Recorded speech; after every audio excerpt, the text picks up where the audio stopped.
माझं नाव आनंद विनोद कराडकर आहे।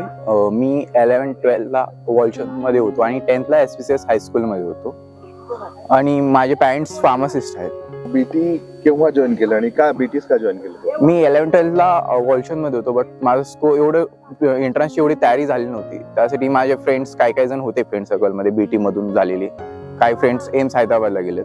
त्यासाठी मी ॲज अ ड्रॉप इयर म्हणून बीटी हा ऑप्शन चूज केला।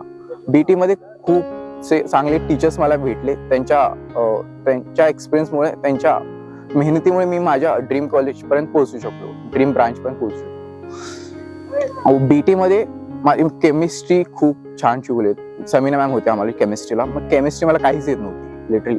केमिस्ट्रीमुळे माझं सिलेक्शन थांबलेलं एका तासात। समीना मॅमनी खूप काम केलं माझ्यावर, त्यांच्यामुळे मी कॉलेज सिलेक्शन झालं मला लिटरली माझं त्यांच्यामुळे। त्याच्यानंतर बायोला राकेश सर होते आणि फिजिक्सला सोना सर होते। सोना सर पर्सनली माझ्यावर लक्ष देत होते, त्यामुळे त्यांच्या कम्युनिकेटिव्ह एफर्ट्समुळे माझं सिलेक्शन झालेलं आहे। आणि माझं नीटमध्ये स्कोर आले 614 आणि first time me scored 600 in final exam. Dropout पासून 614 ही जी जर्नी आहे तुझी, त्याच्याबद्दल जरा ऐकायला आवडेल। फ्रॉम 256 टू 614 ही जर्नी काय इझी नव्हती। खूप हार्डवर्क, खूप एफर्ट्स घ्यावं लागेल तेव्हाच पोहोचले त्या माइलस्टोनला माझ्या। खूप प्रॅक्टिस इज अ की ऑफ सक्सेस, हे ह्या जर्नीतून आपल्याला कळेल। जर तुम्हालाही खूप चांगला स्कोर करायचा असेल तरी हार्डवर्क किंवा प्रॅक्टिस ह्याशिवाय दुसरा ऑप्शन नाहीये।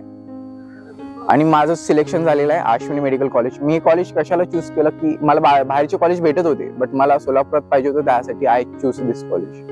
जर कोण कॉम्पिटिटिव्ह एक्झाम साठी तयारी करत असेल तर प्रॅक्टिस इज अ की ऑफ सक्सेस। जेवढी तुम्ही प्रॅक्टिस कराल तेवढे तुम्ही चांगले व्हाल। लेक्चर्स रेग्युलर अटेंड करायचे, डाऊट सेशन्स अटेंड करायचे, प्रॅक्टिस। त्याच्यानंतर प्रॅक्टिस एक राहते ज्याच्यात मुलं मागे पडतात, डाऊट सेशन अटेंड करतात, लेक्चर्स अटेंड करतात, बट प्रॅक्टिस तुम्ही जेवढे कराल तेवढे तुम्ही पुढे जाल। अश्विनी मेडिकल कॉलेजमध्ये आहे ना, आमच्या जस्ट व्हाईट कोट सेरेमनी झाली, त्यात पॅरेंट्सना वगैरे बोललेले।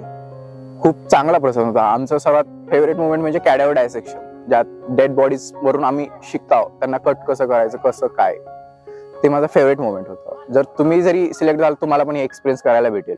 खूप चांगला आहे मोमेंट आहे। जसं की आता हा एक क्वेश्चन आहे, म्हणजे प्रीमियम कॉलेज आणि रेग्युलर कॉलेज मध्ये काय डिफरन्स तू सांगशील? म्हणजे अश्विनीज मध्येच का ऍडमिशन तुला घ्यावंसं वाटलं, म्हणजे बाकीचे कॉलेज सोडून? प्रीमियम कॉलेजमध्ये एक वर्ड काय, इन्फ्रास्ट्रक्चर आणि खूप काही भेटतात तुम्हाला इन्फ्रास्ट्रक्चर सोबत। टीचिंग अकॅडमिक्स वर ज्यादा फोकस असतं प्रीमियम कॉलेजेस। जसं जर आपण बाकीचे कॉलेज जर कम्पेअर केले ना, कॅडेवर विथ बॉडी स्टुडंट रेशो खूप खराब आहे। म्हणजे एका बॉडीवर ऑलमोस्ट 50 स्टुडंट्स आहे। आमच्या कॉलेजमध्ये ऑलमोस्ट एका बॉडी सोबत 15 स्टुडंट्स आहे, 15 स्टुडंट्स आहेत फक्त। त्यामुळे प्रत्येक मुलाला कट करायचं वगैरे, स्टडी इझी जाते, एवढंच आहे। ओव्हरऑल घरच्यांचा काय एक्सपिरियन्स आहे की म्हणजे इनिशियल जसं तू सांगितलं की ड्रॉपआउट होता, त्यावेळेस घरचे थोडेसे निगेटिव्ह होतील, पण मग जेव्हा सिलेक्शन झालं, ऍडमिशन वगैरे भेटले, त्यांची काय फिलिंग होते? घरातले खुश आहेत सिलेक्शन झाल्याबद्दल। घरातल्यांचं काय नाही, जर तुम्ही एकदा करून दाखवाल, तुम्हाला प्रूव्ह करायचं फक्त। जर तुम्ही स्वतःला प्रूव्ह कराल, सगळेजण तुमच्या सोबत असतील।